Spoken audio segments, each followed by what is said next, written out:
আসসালামু আলাইকুম। সবাই কেমন আছেন? আশা করছি ভালো আছেন। আমিও আলহামদুলিল্লাহ অনেক ভালো আছি। তো আজকে ইফতারিতে নিয়েছি গরিবের ইফতার। আ ইসবগুলের ভুসি আছে, শরবত। আমরা ট্যাং খাই না, কারণ ট্যাং অনেকটা প্রবলেম হয় শরীরে, তার জন্য। আ তো আজকে আছে হচ্ছে বুরিন্দা, ছোলা বুট, ডিম চপ, আলুর চপ, বেগুনি। এখানে আছে হচ্ছে পেঁয়াজ, আপেল, পেয়ারা, খেজুর।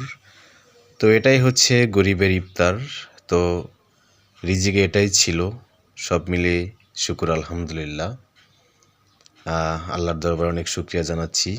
এই ছোট্ট ইফতারি দিয়ে আমরা অনেক সন্তুষ্ট। তো ভিডিওটা এখানেই শেষ করছি। আসসালামু আলাইকুম। সবাই ভালো থাকবেন, সুস্থ থাকবেন।